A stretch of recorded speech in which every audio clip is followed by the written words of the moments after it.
اعوذ باللہ السمیع العلیم من الشیطان الرجیم من حمزہ ونفخہ ونفسہ بسم اللہ الرحمن الرحیم ربی یسر ولا تعسر وتمم بالخیر ربی زدنی علما ویعلمہم الکتاب والحکمۃ والتوراۃ والانجیل ورسولا الی بنی اسرائیل انی قد جئتکم بآیۃ من ربکم انی اخلق لکم من الطین کہیئۃ الطیر فانفخ فیہ فیکون طیرا بإذن اللہ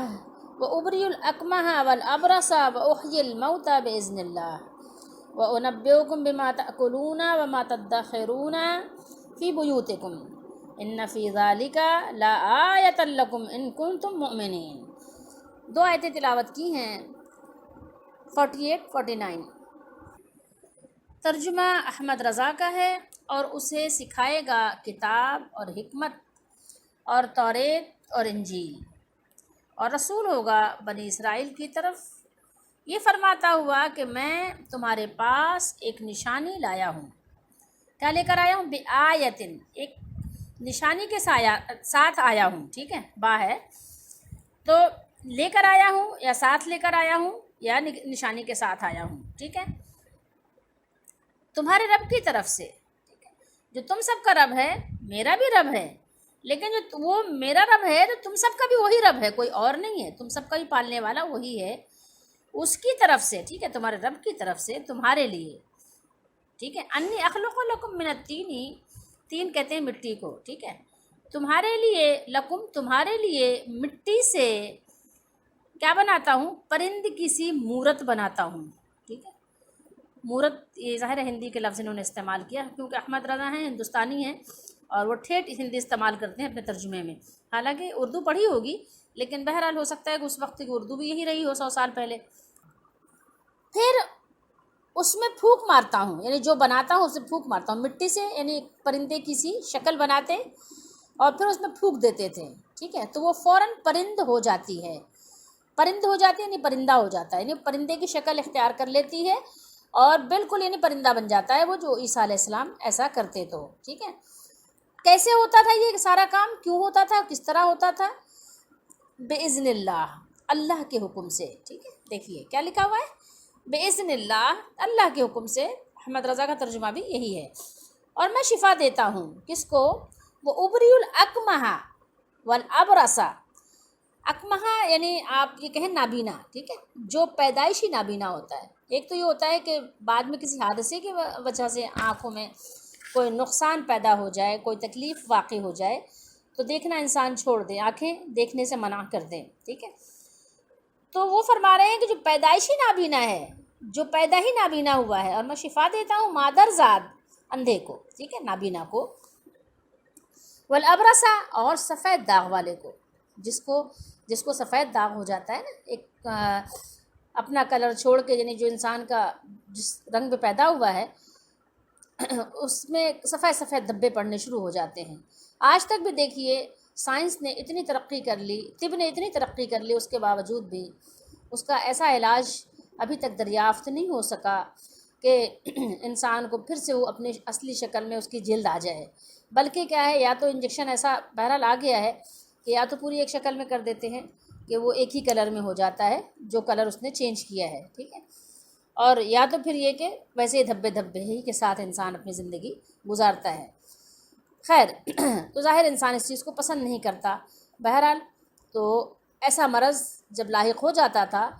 تو آج کے طب میں یہ علاج ابھی صحیح سے یعنی نہیں دریافت ہو سکا، تو اب بتائیے، اور جو انجیکشن ہے بھی جو ایک رنگ میں کر دیتے ہیں تو وہ بھی بہت ہی کاسٹ ہے اس کی، ہر شخص اس کو جو ہے افورڈ بھی نہیں کر سکتا۔ تو اس وقت میں جب کہ عیسیٰ علیہ السلام کا زمانہ تھا تو اس وقت آپ خود تصور کیجئے کہ اس مرض کا کتنا علاج رہا ہوگا، حالانکہ اس وقت طب جو ہے وہ بہت شہرت تھی اس کی، کیونکہ اس وقت کے طبیب جو ہے بہت ماہر تھے علاج معالجے کے لیے، لیکن پھر بھی عیسیٰ علیہ السلام کو اللہ تعالیٰ نے یہ معجزہ عطا فرمایا کہ وہ یہ سفید دھبے والے کو بھی آپ ہاتھ پھیرتے تھے، مس کرتے تھے، چھوتے تھے، اور وہ بالکل اپنی اصلی جلد پہ، جو جس جلد پہ وہ ہوتا تھا وہ بالکل صاف ستھرا ہو جاتا تھا، ٹھیک ہے، یہ عیسیٰ علیہ السلام کے معجزات تھے جو اللہ تعالیٰ نے آپ کو عطا فرمائے تھے،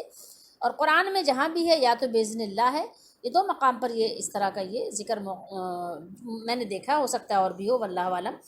تو وہاں پر یہی بات ہے کہ بِإِذْنِ اللہ یا بِإِذْنِ، ٹھیک ہے۔ سفید داغ والے کو اور مردے جلاتا ہوں، ٹھیک ہے، یہ زندہ کرتا، یہ ایک ہی بات ہے، بریکٹ میں کیوں کر دیا، جلاتا، شاید جلاتا کی وجہ سے کر دیا، مردے جلاتا ہوں اللہ کے حکم سے، کیا ہے بات آئی، بِإِذْنِ اللہ، اور تمہیں بتاتا ہوں جو تم کھاتے ہو، ٹھیک ہے، وَأُنَبِّئُكُم بِمَا تَأْكُلُونَ وَمَا تَدَّخِرُونَ،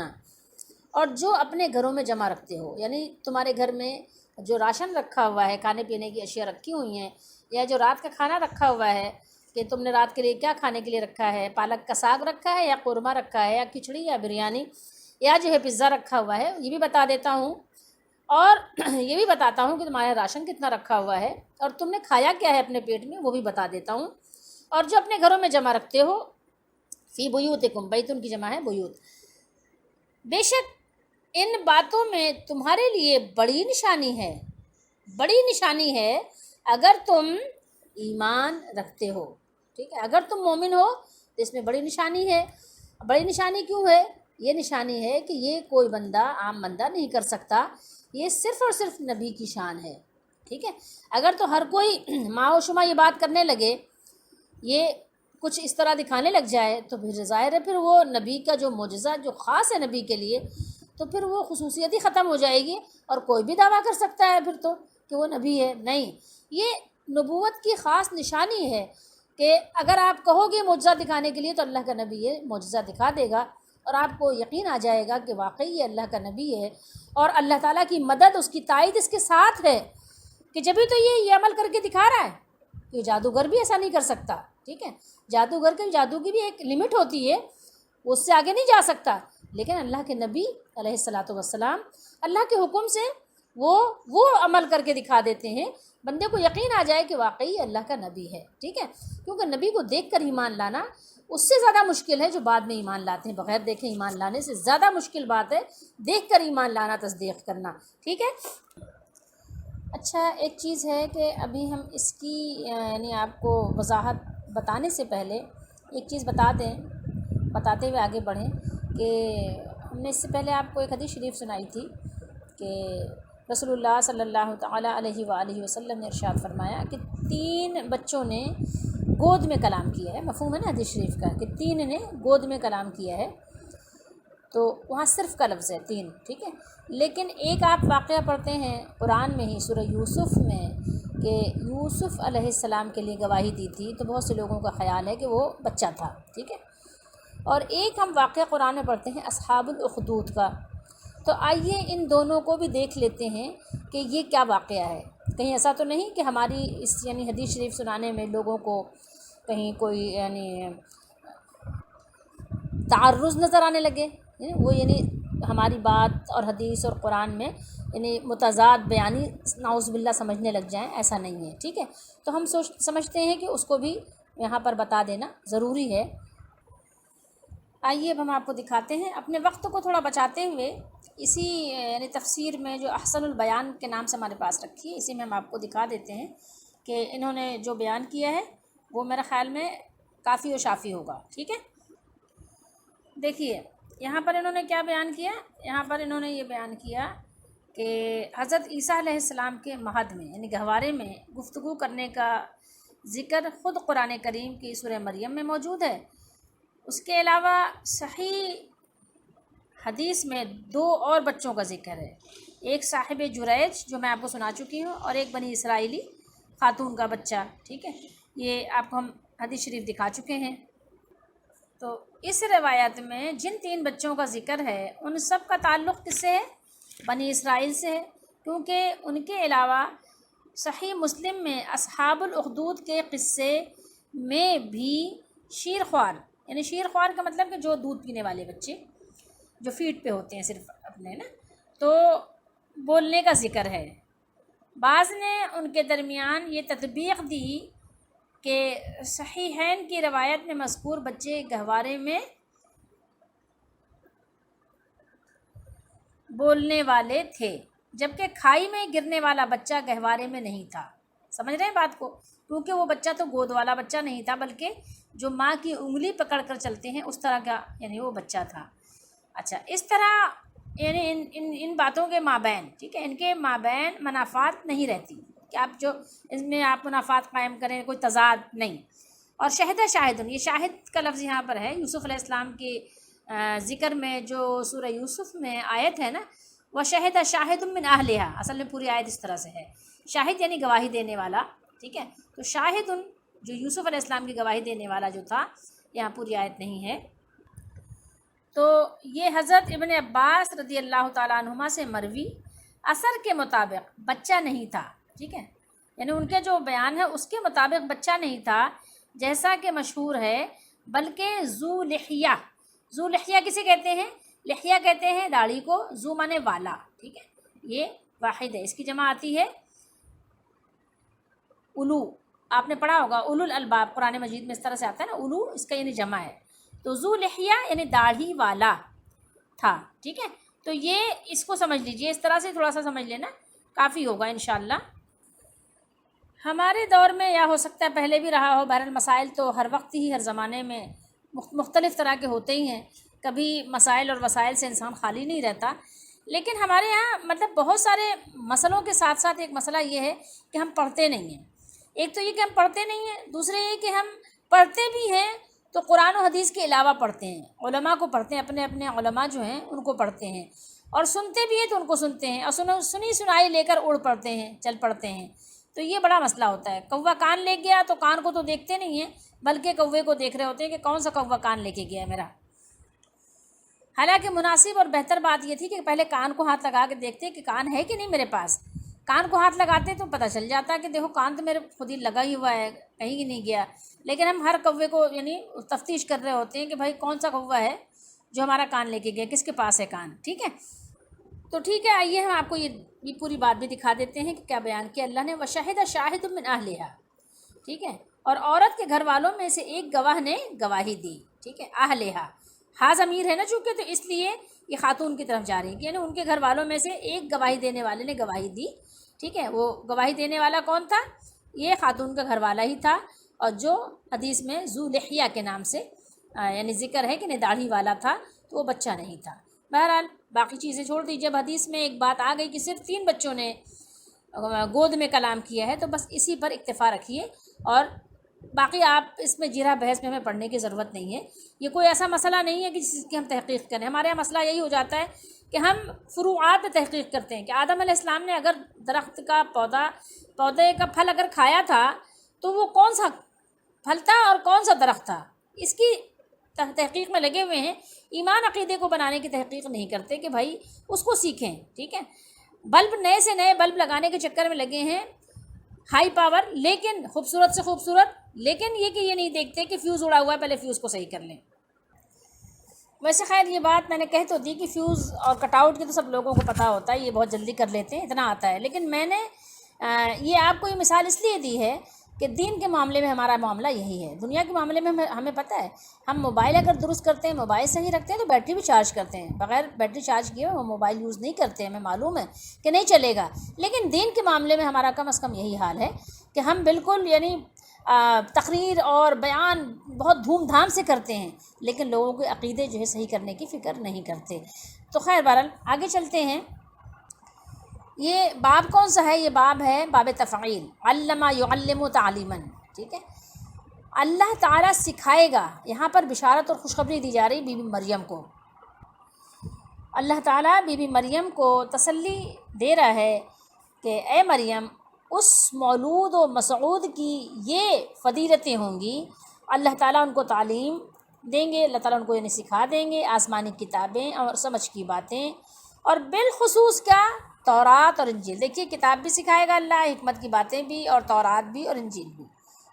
کس کو سکھائی جائیں گی؟ یہ عیسیٰ علیہ السلام کو یہ چیزیں سکھائی جائیں گی، ٹھیک ہے. اور تمام بنی اسرائیل کی طرف پیغمبر بنا کر، ٹھیک ہے، بھیجے جائیں گے. انی قد جئتکم،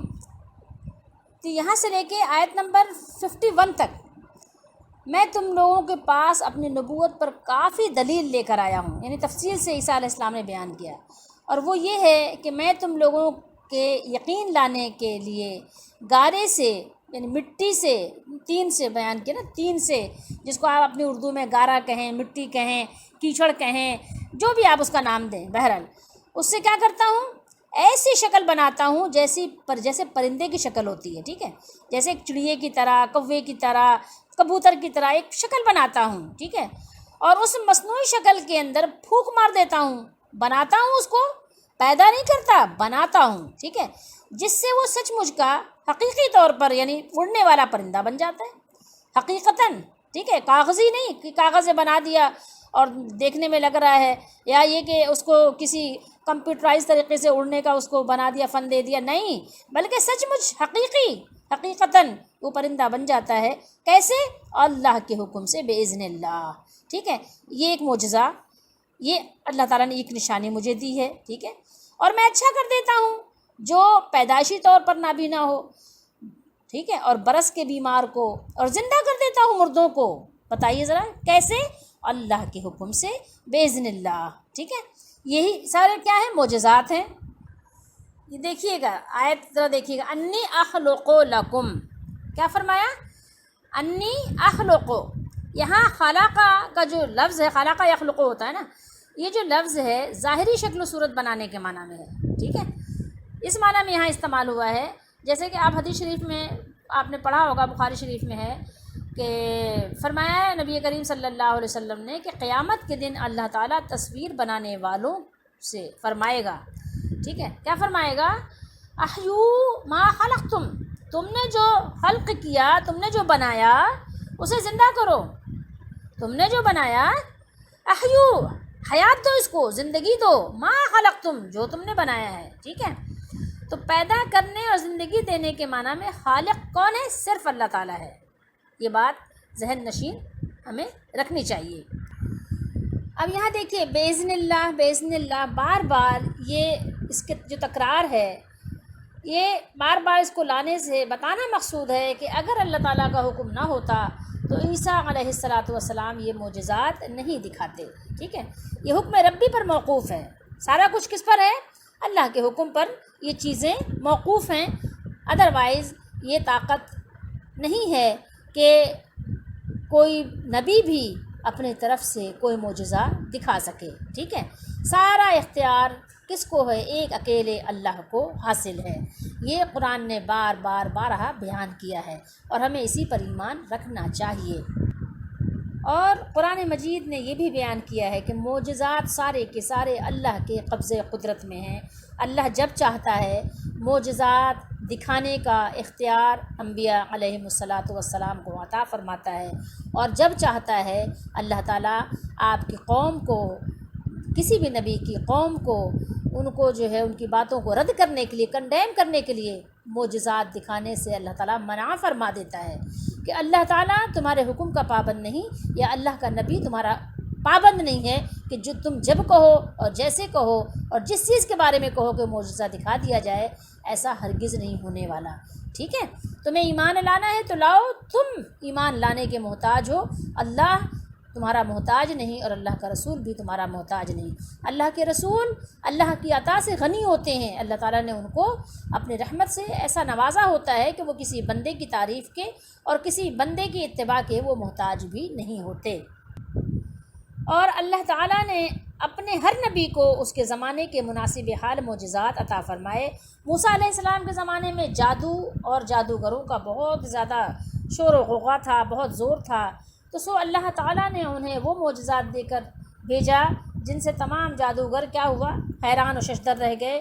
دنگ رہ گئے، ان کی عقل چکرا گئی، بالآخر وہ جادوگر از خود مسلمان ہو گئے، ٹھیک ہے، اور اسلام کی راہ میں سولی پر چڑھنے تک کے لیے تیار ہو گئے۔ حضرت عیسیٰ علیہ السلام کے زمانے میں آپ کو پتہ ہے کہ طب کا، سائنس کا بڑا چرچا تھا، بڑا زور تھا، شور و غوغا تھا، تو اللہ تعالیٰ نے انہیں وہ معجزات عطا فرمائے جن کے سامنے تمام اطباء، تمام سائنسدان عاجز آ گئے، ٹھیک ہے، پریشان ہو گئے کہ بھائی یقیناً یہ ہمارے بس کا روگ نہیں ہے، ٹھیک ہے، اور ہمارے نبی صلی اللہ تعالیٰ علیہ وآلہ وسلم کے زمانے میں فصاحت و بلاغت، شعر و ادب کا بڑا شور و غوغا تھا، بڑا ان کا ڈنکا بج رہا تھا، تو اللہ تعالیٰ نے قرآن مجید یعنی ایسی کتاب نازل فرمائی جس سے تمام لوگوں کی جو بہت اپنی گفتگو پر، اپنی باتوں پر، اپنے شعر و ادب پر بڑا ناز اور فخر کرتے تھے، ان کو سب کو اللہ تعالیٰ نے ایسا چیلنج کیا کہ وہ سب ان کی یعنی سارے ان کے جو دعوے تھے دھرے کے دھرے رہ گئے۔ اور یہاں پھر مزید یہ بیان ہوا، قرآن نے بیان کیا وَأُنَبِّئُكُمْ اور بتلاتا ہوں تمہیں جو کچھ تم کھاتے ہو اور جو کچھ تم جمع رکھتے ہو، وَمَا تَدَّخِرُونَ، ٹھیک ہے، جس کو تم چھوڑ دیتے ہو اس کے بارے میں تمہیں بتا دیتا ہوں۔ تو یعنی جو کچھ تم نے اپنے گھروں میں یعنی رکھ کر چھوڑ کر آئے ہو، تو یہ بھی عیسیٰ علیہ السلام کا بڑا معجزہ تھا، ٹھیک ہے۔ تو دیکھیے، اگر آپ ماننا چاہتے ہو کہ عیسیٰ علیہ السلام اللہ کے نبی ہیں تو آپ کے لیے یہ اتنی نشانیاں بھی کافی ہیں کہ اللہ تعالیٰ نے ایسی شان سے آپ کو یہ معجزات عطا فرمائے، تو میرے نبی ہونے کے لیے یہ دلیل کافی ہے تم لوگوں کے لیے، اگر تم ایمان لانا چاہو۔ اور میں اس طور پر آیا ہوں کہ تصدیق کرتا ہوں اس کتاب کی جو مجھ سے پہلے نازل ہوئی تھی، یعنی تورات شریف کی، اور اس لیے آیا ہوں کہ تم لوگوں کے لیے، تم لوگوں کے واسطے بعض ایسی چیزیں حلال کر دوں جو شریعت موسیٰ علیہ السلام میں تم پر حرام کر دی گئی تھی۔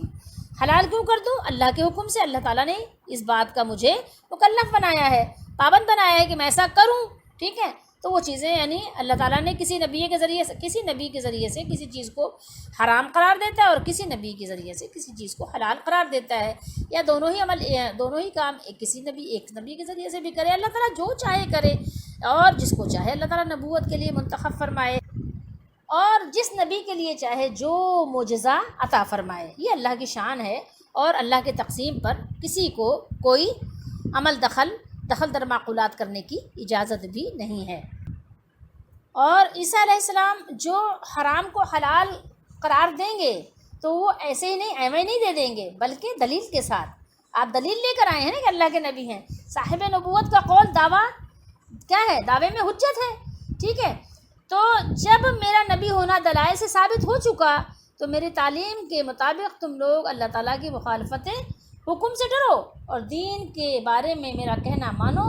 اور خلاصہ یہ کہ میری دینی تعلیم کا یہ ہے کہ بے شک اللہ تعالیٰ میرے بھی اور تمہارے بھی رب ہیں، ٹھیک ہے۔ یہ تو حاصل ہے تکمیل عقیدے کا، سو تم لوگ اس رب کی جو رب العالمین ہے عبادت کرو۔ ان آیات کی روشنی میں کچھ صوفی صاحبان کو، یا یہ کہیے کہ کچھ صوفیوں کو، اور کچھ جادو ٹائپ کا ذہن رکھنے والوں کو، اور کچھ مطلب اپنی منمانی کرنے والوں کو بہت سارے مواقع مل گئے، اور پھر وہ طرح طرح کے انہوں نے اس میں اپنی یعنی مرضیات کو شامل کر کے، اور پھر انہوں نے دین کا جو انہوں نے کچومر بنایا ہے، اللہ معاف کرے، ظاہر ہے ان سے تو بدلہ اللہ ہی لے گا، اللہ ہی پوچھے گا، لیکن یہ ہے کہ لوگوں کو بہرحال شیطان کے راستے پہ چلنے میں ایسے لوگوں نے بڑی یعنی کہنا چاہیے کارآمد طریقے سے مدد فراہم کی ہے، ٹھیک ہے۔ تو اب یہ ساری چیزیں ہیں، آئیے دیکھ لیتے ہیں یہ ہمارے سامنے جو یہ تفسیر یا ترجمہ جو رکھا ہے مختصر تفسیر کے ساتھ پیر محمد کرم شاہ الازہری بریلوی کا، ٹھیک ہے۔ یہ احمد رضا کے پیچھے چلنے والے، ان کی اتباع کرنے والے ہیں، بریلوی کہلاتے ہیں۔ آئیے ہم تھوڑا سا ان کا دیکھ لیتے ہیں، لیکن بہرحال ڈنڈی ہمارے لحاظ سے تو بہت جگہ جگہ ان لوگوں نے ماری ہے، لیکن بہرحال کہیں کہیں سچ نکل ہی گیا، ٹھیک ہے۔ ظاہر ہے قرآن آپ جب پڑھیں گے تو آپ سچ کو چھپا نہیں سکتے۔ تو آئیے دیکھتے ہیں کہ انہوں نے بھی کیا بیان کیا ہے، دیکھ لیجئے۔ یہ ساری چیزیں تو بیان کی ہیں کہ یہ مادرزاد اندھے کو بینا کر دیتے، یہ ساری چیزیں وہی جو قرآن مجید میں بیان ہوا ہے، اور پھر وہ سب بیان کرنے کے بعد انہوں نے بیان کیا کہ حضرت عیسیٰ علیہ السلام کو خدا ماننے لگے، ٹھیک ہے۔ یہ ساری چیز اس لیے ساتھ باذن اللہ کی قید لگا دی کہ یہ سب کچھ اگرچہ مجھ سے ظہور پذیر ہو رہا ہے، لیکن اس کا حقیقی فاعل اللہ تعالی ہے۔ حضرت عیسیٰ علیہ السلام کا ان افعال کو اپنی طرف منسوب کرنا اس بات پر بھی دلالت کرتا ہے کہ اگر ایسے افعال کی نسبت یہ سمجھتے ہوئے کہ ان کا فاعل حقیقی اللہ تعالی ہے، ان کے ظاہری اسباب کی طرف کر دی جائے تو یہ جائز ہے شرک نہیں ہے، ٹھیک ہے۔ اب بہرحال یہ کس طور پر یہ بات کہہ رہے ہیں اور کس لحاظ سے مجھے نہیں پتہ، ٹھیک ہے۔ اچھا چلیں، اس کے بعد انہوں نے ابو حنیفہ کا کچھ ایک شعر وغیرہ بھی لکھا ہے، اس کو چھوڑ دیجئے۔ آئیے اب یہاں پر یہ بیان کر رہے ہیں، یہ بریلوی ہیں، بتا دوں آپ کو، ہر کام چھوٹا ہو یا بڑا اس کا کرنے والا وہ خدا ہے، ٹھیک ہے، یعنی اللہ ہے جو ہر چیز پر قادر ہے، جو چاہے جس وقت چاہے اور جیسے چاہے کر سکتا ہے۔ اس نے اپنی حکمت کاملہ سے تمام کاموں اور تمام چیزوں کو کسی نہ کسی سبب سے متعلق کر دیا ہے۔ ان میں سے بعض اسباب وہ ہیں جن کو ہم نے سمجھ لیا ہے، اور بعض اسباب ایسے ہیں جن کا سراغ لگانے سے ہماری عقل قاصر ہے۔ تو اللہ تعالیٰ نے ہمیں حکم بھی نہیں دیا کہ ایسی چیزوں کا سراغ لگائیں جس سے نعوذ باللہ ایمان ہی برباد ہو جائے، ٹھیک ہے۔ ہمیں تو یہ کہا گیا جو قرآن میں ہمیں عقیدہ دیا گیا وہ عقیدہ لے لیں، اور اسی لیے قرآن میں عقیدے کے متعلق بڑی شرح و بسط کے ساتھ اللہ تعالیٰ نے قرآن کی آیات میں یہ چیزیں بیان فرمائی ہیں کہ کسی کو پھر شبہ رہی نہ جائے، ٹھیک ہے۔ ساری چیزیں اس میں ایسی کھول کھول کر بیان ہوئی ہیں عقیدے سے متعلق کہ پھر اس کے لیے ہمیں کہیں ادھر ادھر جانے کی ضرورت ہی نہیں پڑتی ہی نہیں ہے کہ کسی مولانا صاحب کی کتاب کو دیکھنا پڑے عقیدہ صحیح کرنے کے لیے۔ اور جو کچھ اس سے یعنی سمجھنے سے ہمیں رہ گیا، اللہ کے نبی صلی اللہ علیہ وآلہ وسلم نے ہمیں سمجھا دی، وہ صحیح احادیث میں ہمارے پاس موجود ہیں۔ البتہ اتنی بات ضرور ہے کہ احادیث میں لوگوں نے اپنی من گھڑت کی ضعیف احادیث کے ذریعے سے، یا جو موضوعات کبیر کے ذریعے سے، اس میں لوگوں نے خوب اپنے شوق پورے کیے، لیکن یہ کہ قرآن ہمارے لیے ہماری بڑی رہنمائی کرتا ہے اس معاملے میں، ٹھیک ہے۔ اب آپ اس کو یوں سمجھ لیجئے آسان سے طریقے میں، بہت ساری باتیں انہوں نے مزید لکھی ہیں، اب ہم ادھر نہیں جا رہے، لیکن بس 2 لائنوں میں آسان طریقے سے آپ یہ سمجھ لیجئے کہ ہر چیز کا خالق و مالک، قادر و قدرت اور قدیر، قدرت رکھنے والا اللہ تعالیٰ ہی ہے۔ انبیاء کو وہ بھیجتا ہے لوگوں کی ہدایت کے لیے، اور ان کو اختیار اللہ تعالیٰ دیتا ہے، ٹھیک ہے۔ اور اللہ تعالیٰ کے اختیار سے اللہ تعالیٰ وہ جو کچھ بھی انجام دیتے ہیں وہ بھی سب کچھ اللہ ہی کا اختیار ہے، ٹھیک ہے۔ انبیاء علیہ الصلوۃ والسلام اللہ تعالیٰ کے حکم کے پابند ہوتے ہیں، ٹھیک ہے، اللہ کے حکم کے پابند ہوتے ہیں۔ وہ سب سے زیادہ اللہ سے ڈرنے والے، اور سب سے زیادہ اللہ کی عبادت کرنے والے، سب سے زیادہ اللہ سے دعا مانگنے والے، عاجزی کرنے والے، خشوع کرنے والے، رونے والے، گڑ گڑانے والے ہوتے ہیں، ٹھیک ہے۔ تو یہ چیز آپ جان لیں کہ انبیاء علیہ الصلوۃ والسلام قادر نہیں ہوتے، ٹھیک ہے، اور اللہ کی سلطنت کے مالک نہیں ہوتے، اللہ تعالیٰ کا شریک نہیں ہوتے، بلکہ اللہ کے حکم سے جو اللہ تعالیٰ ان کو جتنی اجازت دیتا ہے وہ عمل بجا لاتے ہیں۔ اتنی بات ہمارے لیے کافی ہے، اور اس میں باقی اگر آپ راستے پہ چلیں گے تو شیطان کی راہیں کھول دیں گے۔ اللہ تعالیٰ ہم سب کے ایمان کی حفاظت فرمائے اور ہمیں ہر طرح کی فتنوں سے بچائے۔